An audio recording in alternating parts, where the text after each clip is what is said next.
一书金玉满堂。哎，傻妹妹自小缺根筋，是咱3个哥哥将她拉扯大，结果养那么大的白菜就要进宫受搓磨了。二叔鸾凤朝阳。哎呀，大哥你别哭了，这眼泪就往我身上抹，我这颗老父亲般的心也疼啊。但我家傻丫头肯定吉人自有天相啊。三叔结发连理。小妹，倘若你在宫里头受欺负了，一定要告诉哥哥，哥哥拼了命也要把你抢回家，管他什么天王老子，这皇后咱不当了。大哥、二哥、三哥，诺诺会乖的。有请皇后娘娘上轿。我叫云诺诺，世家嫡女，天生痴傻。爹娘在我6岁时就为国捐躯，好在家中3位哥哥努力撑起了这世家门庭，在仕途上步步高升，更是含辛茹苦的将我这奶娃娃拉扯大。只是后来我却因国师占卜，言我是天生凤命，被先皇赐封为福宁郡主，待到及笄时就要被一顶銮轿送入坤宁宫，为病得半死的新帝冲洗。可是我曾做过一个预知梦，大婚当天那新帝会被我冲洗冲到棺材板里去，而我就会硬生生被活埋，为新帝殉葬，死后化作可怜的阿飘。我叫云诺诺，是全京城家喻户晓的痴傻郡主。我从小就做着一个预知梦，大婚当天那新帝会被我冲洗冲到棺材板里去，而我就会被硬生生活埋，为新帝殉葬，死后化作可怜的阿飘。而眼前的病秧子白眼一翻，3不2吐血，果然跟梦中一样嗝屁了。陛下驾崩了，傻后克死陛下了。这喜事成了丧事，才挂的红绸就要变成了白帆。按照我朝律法，你作为皇后需为陛下殉葬。来人，拿下皇后，送入陵墓。冤枉呀！多大一口锅背我身上，无命休矣！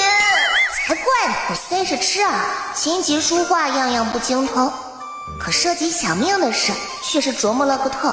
早就让3位哥哥给我建言献策，我当即鼓起勇气，抓起伪造的圆帕，拿起鸡毛当令箭，让这3位哥哥教我的台词：大胆！本宫是天生凤命，好运福女。我已经睡了皇帝，肚子里马上就会有小皇帝了。好运福女，还有这说法？太医。孙总管，确有其事。依老夫看，怀孕迈向1个月后就能摸出，不如容后再议。届时娘娘府中若无皇嗣，再送她去见陛下。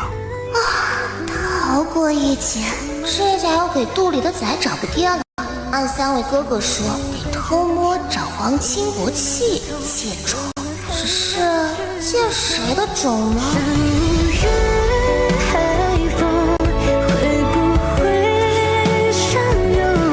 我叫云诺诺，大婚当天，病秧子皇帝被我冲洗冲到棺材板里去。为了不给死鬼亡夫活血，我只好按3位哥哥教我的台词，忽悠满朝文武来一手假孕自保。问题是肚里没崽，还得找个爹。大哥、二哥、三哥，该向哪位皇亲国戚借种呢？我听说皇室之人少得可怜，刚死不久的前夫哥是先帝的独苗苗了。所以就只能找先帝兄弟里这一脉还未成亲的。首先排除雍亲王，太老了，50有余，当我们家傻诺诺的爷爷差不多。其次就得排除定亲王，太小，那乳臭未干啊，这脆皮模样连咱们儿子都当得。不上不下的，便只有这位楚阳王萧恒了。弱冠之年，说来如若，还得尊称他一声七皇叔呢。他早年凭着战功赫赫与双眉雪发，成了京中贵女追捧的玉面战士。哪怕后来他在洛阳的寒山寺隐居静养，一心向佛，也有无数慕名而来的女子为他前仆后继，奈何不近女色，至今未有一儿半女。那样好的基因，借他诞下的龙子，定能继承他的才智与帅气。但听说这位王爷脑子似乎有点大病，颇为残暴。哦，七皇叔，诺诺记住了，还能有多凶啊？处理干净，丢到乱葬岗。哎呦，这个月第9句了，真是疯了！敢擅自爬上王爷的床，谁不知王爷有个白月光，为他守身如玉？傻女人，竟还妄想得到他的心！我敬酒一杯入喉，只因喝酒寸断为了向大名鼎鼎的七皇叔借种，专程隐姓埋名、跋山涉水的来到他幽居的寒山寺。寒山寺，这寒山寺也太远了。七皇叔怎么会住在这么偏僻的地方？小妹，你幼时还来过这趟寒山寺呢，那时怎么不喊远？偏僻好啊，此地远离京都，这样来日小妹将王爷睡了后就逃之夭夭，他也找不上京都说理去啊。谁知转眼就碰上七皇叔被名门千金猛烈追求的一幕，贵女娇羞欲滴，王爷却冷若冰霜。楚冤王，小女子仰慕你许久，你若不接受我的心意，我便绞了头发做尼姑，遁入空门。哦，本王的赤霄剑削发如泥，你是自己剪还是本王替你剪？我不要喜欢你了。这王爷好像真如传闻那样残暴啊！哪来的兔崽子偷听？找死不成？我拖出去了。王爷要孩子不要？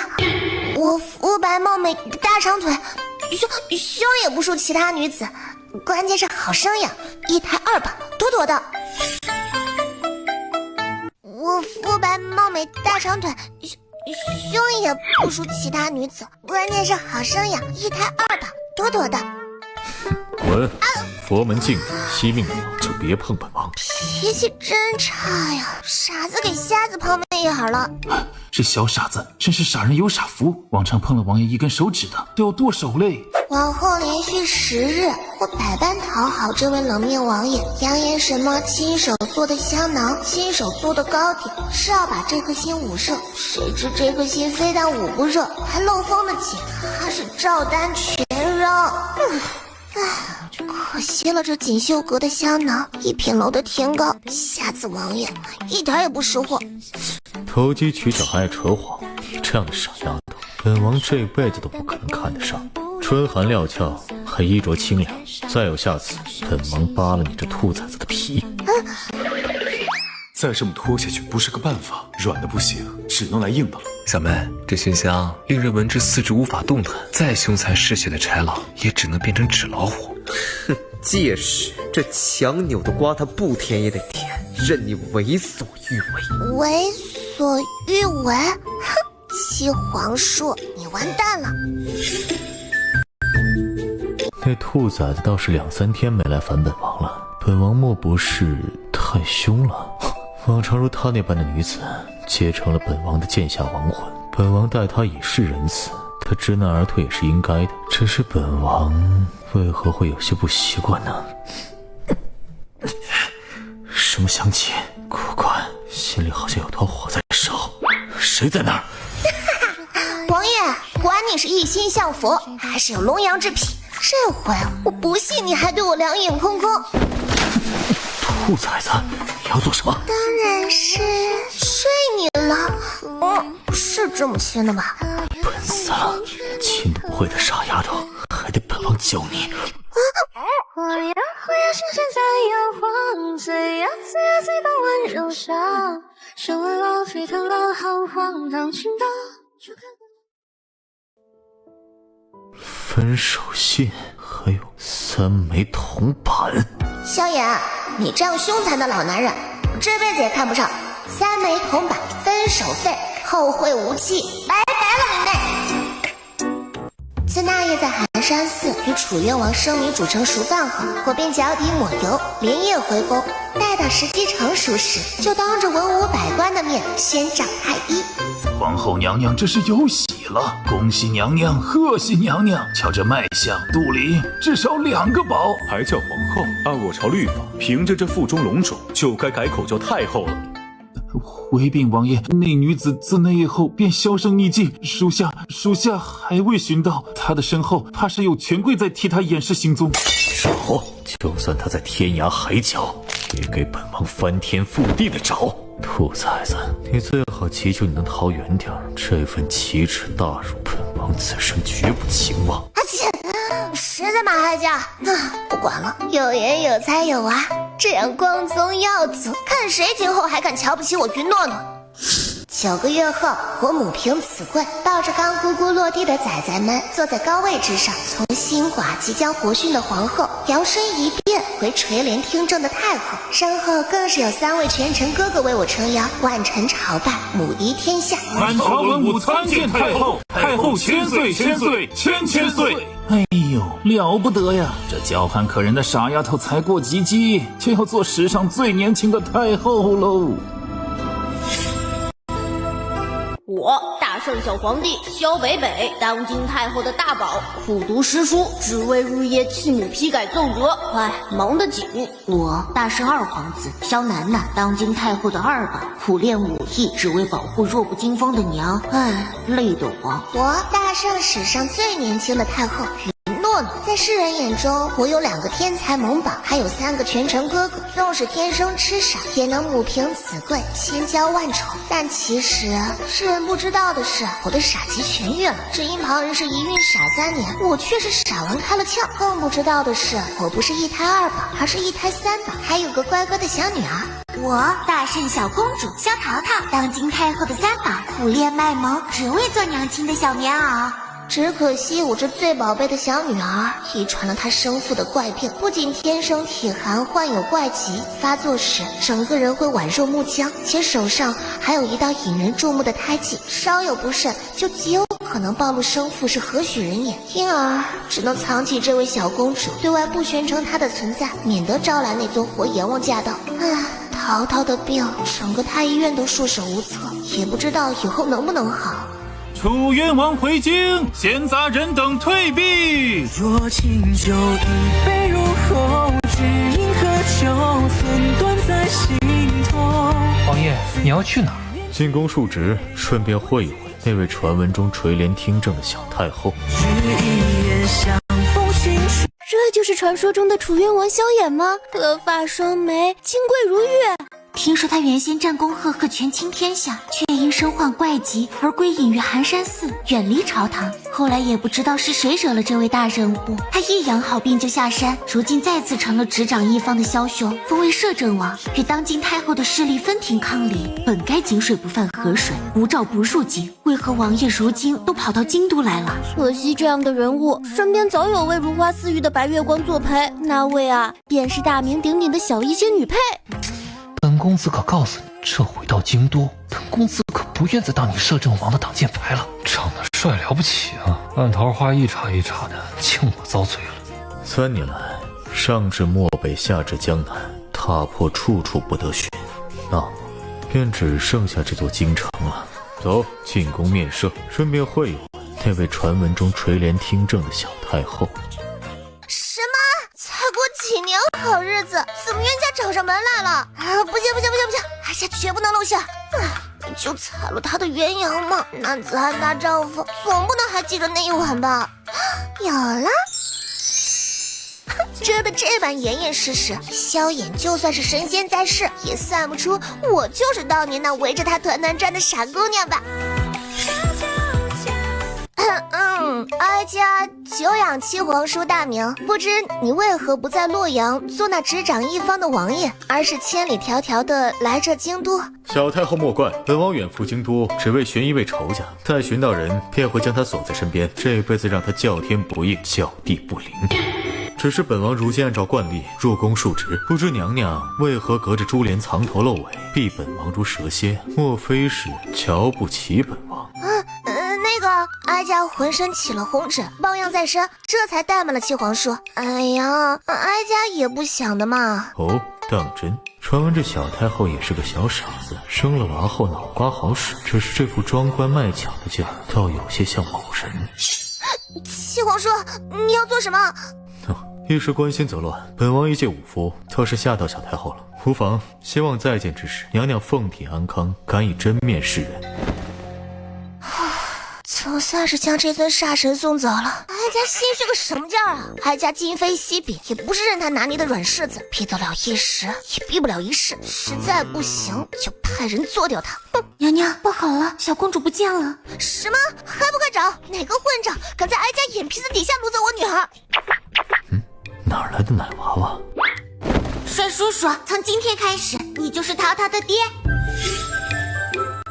那骑在摄政王头上玩烟花棒的奶娃娃是谁？真像只毛茸茸的小团子，长得浴血可爱啊！难得见到冷若冰霜的摄政王，温柔似水，露出笑容。这丫头该不会是摄政王的私生女？哦吼，烟花飞起来了！叔叔，你真好，宫里的嬷嬷都怕我，什么也不让我碰，天天让我喝药药，每天都苦哈哈。你是除了娘亲、2个哥哥、3个舅舅之外，对淘淘最好的人啦。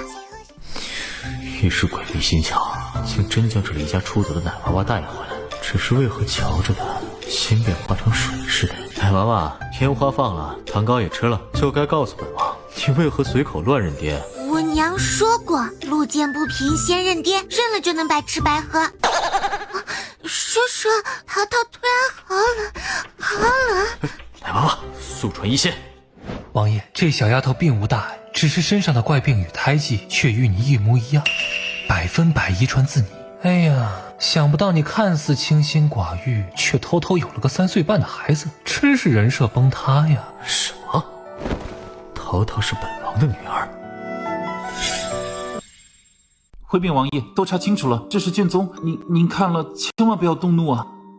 借种，好啊。原来本王成了工具人，当年那个装乖卖巧的小傻子，就是当今太后云诺诺，远在天边，近在眼前。这回投身盗心的兔崽子，你怎么逃出本王的手掌心？王爷，太后娘娘上门来讨要孩子了。帅叔叔，我娘亲可是当朝大名鼎鼎的太后，肤白貌美，大长腿，有钱有权还有颜，是天底下最好的女子，而且是买1赠3哦。我还有2位天才哥哥，你可要好好把握这个当我后爹的机会。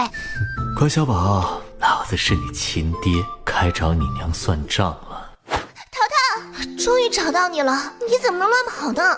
真是羊入虎口啊！小太后如此兴师动众，夜赴王府，就为了一个小娃娃，不知他爹娘何许人也？碎嘴，将淘淘带走。七皇叔，此乃皇室秘辛，无可奉告。哀家还有事，就先……本王让你走了，是无可奉告，还是心里有鬼呢？七皇叔，有什么话我们好好商量。上回本王就说过，再见之时，娘娘须以真面视我。哼，果然是你，小傻子，真是别来无恙啊！放肆，真是没规矩！哀家可是当朝太后，与七皇叔你不过一面之缘，咱俩一点也不熟。娘娘当年隐姓埋名入寒山寺，脱下本王的衣裳时，可想过规矩二字？如今本王只是扯下你的面纱，比不得你这兔崽子无情无心，扒了衣服睡了就跑，生了3个崽，还来装不熟。糟了，有些理亏，他怎么什么都知道了？3个哥哥也没教我怎么收拾如今的残局啊！现在躲本王是否太迟了？当年你取走本王那样珍贵的东西时，可没这般胆小。七皇叔，当年你是丢了元阳，可我也丢了元婴啊！你要怎么才肯消气？让我们桥归桥，路归路，一拍两散。哀家可赠你1座城池，或是1万黄金，实在不行，也可献上无数美人。哦，若本王说，本王什么都不要，只要你这位小太后呢？没想到哀家魅力这么大。少自作多情了，本王这辈子绝不可能喜欢一个没心没肺的傻丫头。你带给本王的屈辱，本王可都记着。从今日起，你必须对本王唯命是从，任我差遣。兴许本王玩开心了，就勉为其难的放过你，否则江山与孩子本王都要，而你逃不出本王的手掌心。是不是被火影我彻底拿捏了？哀家今后的日子这般水深火热，还怎么当条咸鱼摆烂？不行不行，江都可都是哀家的地盘，哀家必须让他知难而退，滚出洛阳。这个月来了第几批刺客了？回王爷，第3批，都按照您的吩咐，藤条焖猪肉，抽了一顿屁股，再装作不经意放走了。您身上的伤可有大碍？无妨，故意为之，不然如何罚那胆大包天的兔崽子？看来哀家派的刺客时不时找他的麻烦，这七皇叔最近果然消停不少，没来找哀家的晦气。谁啊？又是你，七皇叔！说冤家冤家就到，邪了门了！快放开我！你你竟敢夜闯慈宁宫！本王这不是专程来谢太后娘娘赏的刺客吗？娘娘教他们教的真好啊，专往心口偏3寸刺。不就是划破了点皮吗？要不然哀家赔你点医药费。好，作为补偿，只需娘娘这温香软玉在怀，便可大事化小，小事化了。喂，哀家可是要为先帝守节的。人都是本王的，守个屁！需要本王给娘娘重温4中那一晚吗？娘娘这种事倒是贪心，要了3次，一次不保险吗？当年是从你咬本王这儿开始，本王细数奉还。风吹起了相思，云看透我心事，感情花了几次，忘不了他泪痣。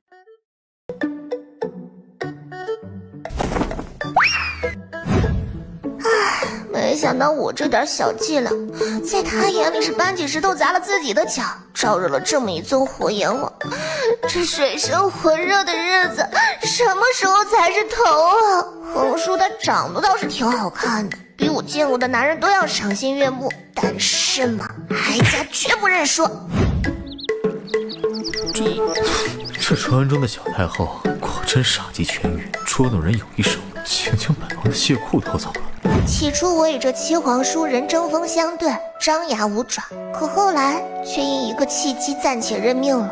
只因小女儿的病重，急需生父精血入药，才能驱散体内阴煞，得以痊愈。身在屋檐下，不得不低头，我为此成日下不来床，十分憋屈。看3个月了，什么传闻中清冷客气的王爷都扯淡，开了荤之后一样食髓知味。哎呦吃了兔子进了虎穴，被吃的骨头渣都不剩了。大哥、2哥、3哥，咋办呀？小妹，没想到那次这样一贯禽兽，都是哥哥们选错了人，才让你受苦了。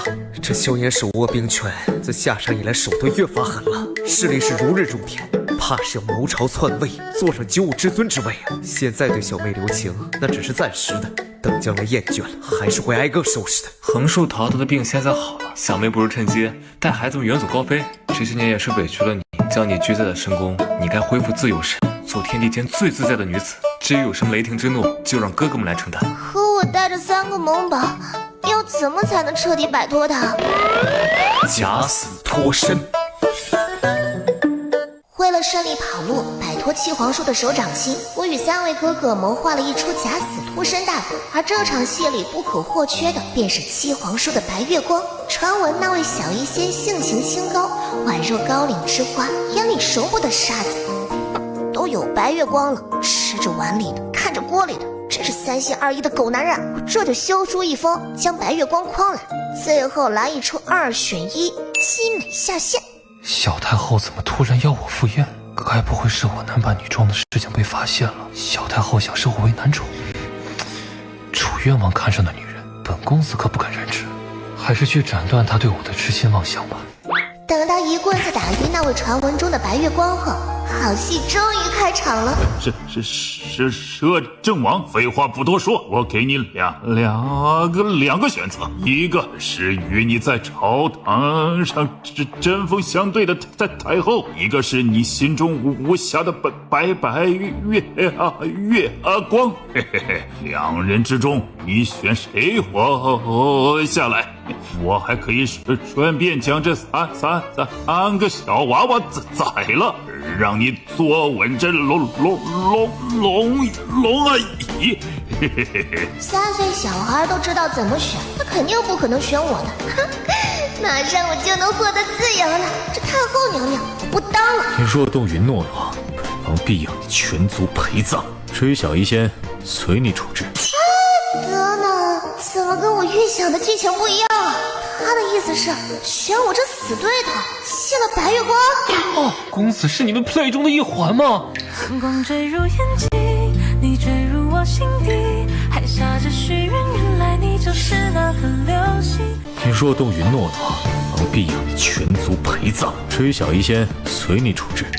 我云诺诺，史上最年轻的小太后，素与权倾天下的楚渊王有曾说不清道不明的渊源。在外，我与他在朝堂上针锋相对；在内，我是受他钳制的金丝雀。可没想到众目睽睽之下，他竟选了我这死对头，弃白月光不顾。这究竟是哪里不对？不管了，他不走剧情，只能我来走剧情了。1、2、3，永别了，萧衍！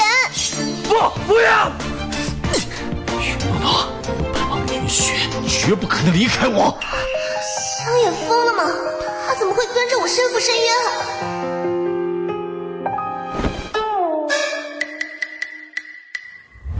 听说这当朝小太后与幼帝意外身落悬崖，哎呀，一代佳人连带着龙子皇嗣，下场凄凉，真是令人唏嘘啊！哎，如今举国同丧，前面哭得一把鼻涕一把泪的，就是自小待他千娇万宠的3位权臣哥哥。时局这般动荡，这天下已经轮到权倾朝野的摄政王彻底做主喽！啊，不该改口叫陛下了。只是前阵子他随太后坠崖，即使武功盖世，也身负重伤啊。难深的雾怎么触碰北海的季风？如果看过同一片月，算我们相拥。哀哉呀！我可怜的妹妹呀，天生凤病，本该一生顺遂，如今竟说凉就凉，还带着那3岁半的侄儿们一块命赴黄泉了，只留下了3个孤孤无依的哥哥，在葬礼上悲痛欲绝，老天爷的眼看到屁股缝了呀！虽说是做戏做全套，但第一次见3位哥哥有这样哭丧哭得惨绝人寰的天赋啊！而下一刻，登基为帝的萧衍竟出现在我的葬礼上，怕是来抄家的吧？参见陛下。云峰、云雨、云晨，你们既是太后至亲，于情于理。萧衍心狠手辣惯了，他如今正需杀鸡儆猴，稳固皇位，该不会是想找个借口让我等陪葬？来吧，生又何妨，死又何惧？男子汉大。云峰，孤晋封你为内阁大学士，统御百官决策。啊！云晨，孤晋封你为户部尚书，管理国库支出。这莫非萧恒对小妹是真心的？我们以小人之心夺君子之腹了？呸！你们怎么被策反了？我才不与你们同流合污。至于你，云雨，你就有百步穿杨之姿。孤晋封你为骠骑将军，执掌一方兵权。铺天的富贵，陛下慧眼识人。然而令我震惊的不仅是全家升官发财，一时风头无二，还有那样无情的暴君，下一刻竟突然跪在我的牌位前，猩红了眼，泪如雨下。一往情深，流过一身伤痕，难言一场爱恨，一花流连，沦为故人。从未想过那样无情的暴君，下一刻竟突然跪在我的牌位前，猩红了眼，泪如雨下。小傻子，哭错了，是哭错了。为何偏偏要用你的死惩罚孤女？若你还在世，你要什么，孤愿将所有都给你，只要你不再离开孤。哭得好生可怜，果然得不到的才是最好的。好男人，我死后你才知要温柔待我，但我才不要你了，这就带着3个萌宝，揣着10万两银票远走高飞去。陪你玩玩吧，小兔子。后来3个月里，我带着3个萌宝隐姓埋名，游山玩水，去过扬州湾24桥残雪弯月，乘过画舫见江南烟雨，日子滋润又快活。最后索性定居在洛阳，也就是与七皇叔纠缠的遗矢之地。毕竟他如今贵为帝王，自然不会故地重游，最危险的地方就是最安全的地方。而我豪掷千金买下一座红梅山庄，摇身一变成了个离异带3娃的庄主，人人称我一声云庄主。我云诺诺是史上最年轻的小太后，世人皆以为我葬身悬崖，殊不知我早就在洛阳逍遥快活，豪掷千金买下一座红梅山庄，摇身一变成了个离异带3娃的庄主，人人称我一声云庄主。只是午夜梦回时，总会想起那段在宫中与萧衍斗得鸡飞狗跳的岁月。或许是因为这段时日里，三位哥哥在书信中总会提起他的身影，仿佛已经彻底被他的人格魅力所折服。平心而论，萧衍并不似传闻中残暴无情，毕竟他虽然踏上嘴上不饶人，却也没取我狗命，更没抄我家，甚至对我还有些温柔。见我摔下悬崖，竟不顾一切的要与我共赴深渊，仿佛殉情。不对，什么殉情？他讨厌我还来不及呢，怎么可能会喜欢我？或许也早就将我忘了吧。哎呀，不想这些了，人生在世还是要及时行乐的嘛。美男们快来了！今日早时，小太后在遛猫。午时，带着3个萌宝炸街。姑知道了。晚时，她去了春花楼，与美男载歌载舞，还扬言给孩子们找个奶爸，要抛绣球招赘婿。让他玩玩而已，这小兔崽子还真玩出火来了，连夜备马去洛阳。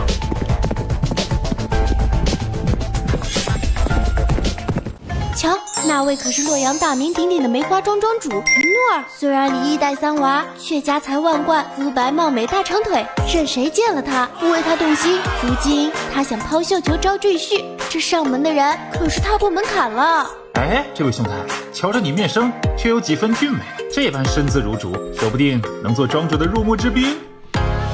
入幕之宾，姑可是他夫君，将此地之人给姑赶出去。别跑啊！怎么都走了？只剩下最后一个人了。娘亲，这个叔叔看起来风度翩翩，好帅啊！就有他吧。这位美男，单凭你这鹤立鸡群，我就相信你定然仪表堂堂，就是有些眼熟哈。一见如故，你要不要与本庄主契约成婚，当我3个孩子的奶爸？我养你呀！庄主，此话既出，一诺千金，你可会反悔？绝对不会。风吹起了相思，云看透心事，感情花了几次。是你原价落柴了，七皇叔。胖了不少，没心没肺的傻丫头，离了姑当真是过得滋润。这3个月玩够了吗？玩够了就该收收心了。被七皇叔当成兔崽子拎起来拷问那一刻，我的心凉够了。怎么又遇见了他？我云诺诺上辈子欠他的，可是心里却又没来由的一阵欢喜。原来七皇叔到现在都没忘记我，我实在想不通。七皇叔，你怎么会知道我是假死的？从一开始，你与3位哥哥谋划，敲算盘敲得叮当响，姑就有所防备。可姑乐见其成，毕竟你若不假死，这太后身份如何摆脱？如何光明正大做姑的皇后？为什么还要给我出城门？让我玩了整整3个月，以为自己逃出你的手掌心了。不让你逃一次，你怎会息了这条心？如今呢，这猫捉老鼠的把戏，姑可不想再演，你也该回家了。萧炎，你这是将计就计！哼，你困住我的人，却困不住我的心，总有一天我还会离你远远的。什么小兔崽子，姑难道还会给你逃第2次吗？况且姑所求不过是负责2字。别忘了，当年是你先招惹上我，是你将远离红尘的我再次拉入人间，是你让我有了念想。乖乖，你不在的这些时日，我也看清了自己的心，你远远比我想象中要重要。从前的我没有喜怒哀乐，可如今却因你而动心，因你而生情。你想逃，皆因我逼起了你，都是我不好，以后不会了。从未想过你是择吾至尊的萧衍，此刻竟向我服了软，语气极尽温柔，让我有些受宠若惊。你如今都称帝了，这样的大人物，要什么样的女子没有？为何偏偏是我？亲吻你发烧的语气，怦然的心又乱了几许。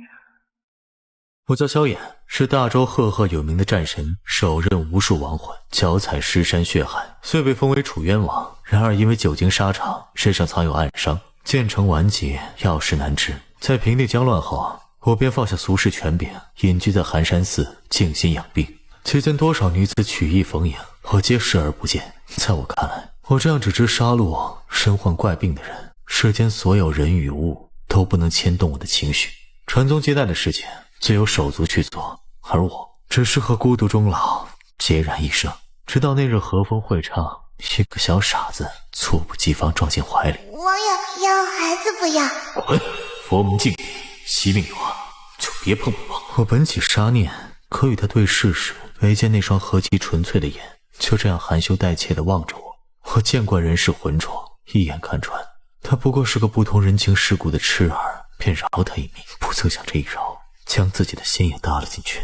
从此我身边多了个没脸没皮的兔崽子，总是无所不用其极地缠着我，装乖卖巧，偷奸耍滑，甚至拿别人的东西来借花献佛。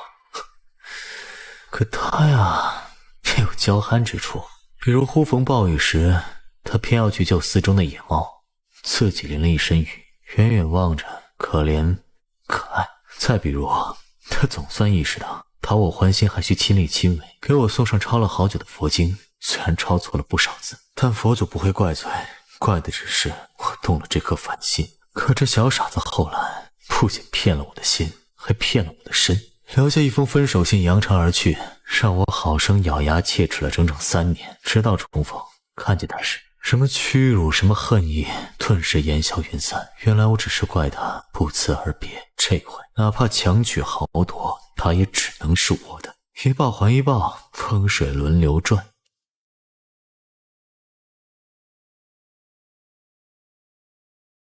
没想到传闻中最是清冷自持的七皇叔，在多年前就对我情根深重，破了那道情禁。哼，原来他这么闷骚，早就被我拿下了。之前还装得不露声色，枉费我还惶惶不安，生怕他随时吃了我。你这小傻子，眼睛又在地溜转，没心没肺的，想什么呢？我知晓你此刻或许并不喜欢我，可我心悦你就够了。我也会等你喜欢上我，慢慢教你怎么喜欢一个人，好不好？眼见他晓之以情，动之以理，往日的霸道竟荡然无存，我的心也动摇了下。不对，我记得你还有个白月光，你跟那小医仙是怎么一回事啊？那日悬崖2选1，你放弃了白月光，那是不是以后也会像放弃白月光那样放弃我？白月光？你是说月宁，滚进来！陛下果然好耳力，这都被你发现了。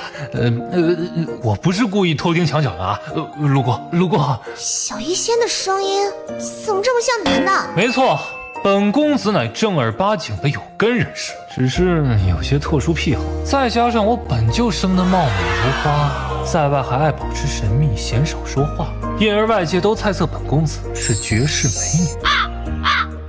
女。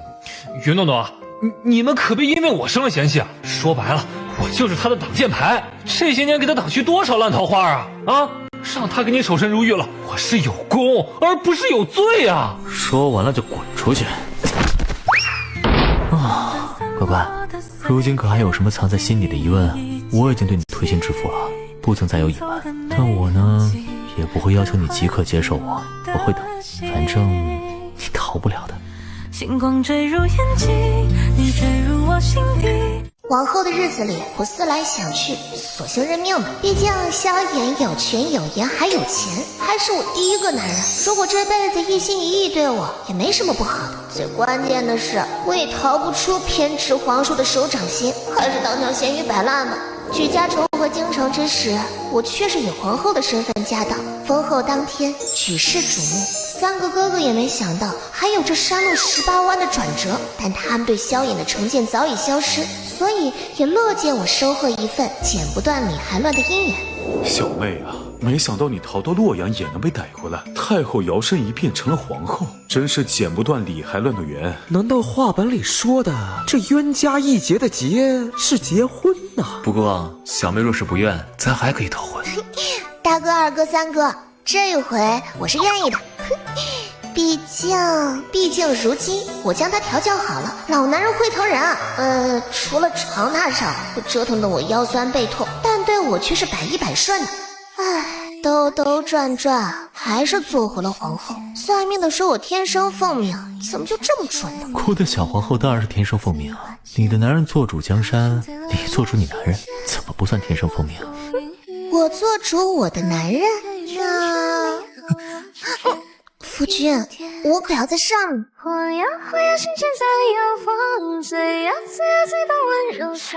怎么我兜兜转转还是要回来批改这么多奏折？惆怅啊！这太子谁爱当谁当去吧。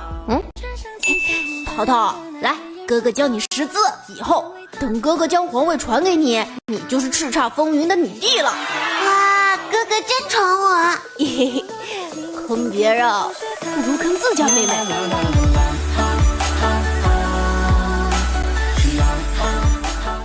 与萧衍成亲3年，他虚设6宫，唯独对我交防独宠，世人皆艳羡这么一段帝后情深。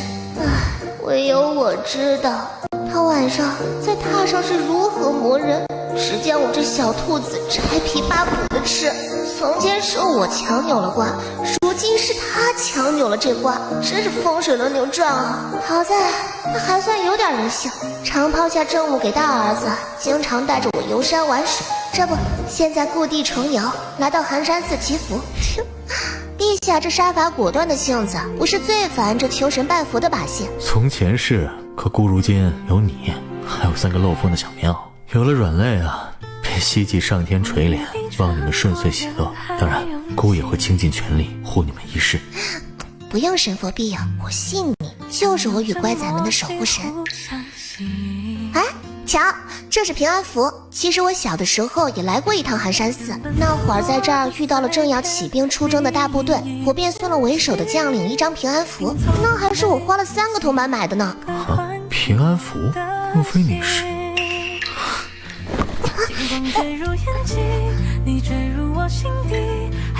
不是风动，不是幡动，是因果在动啊！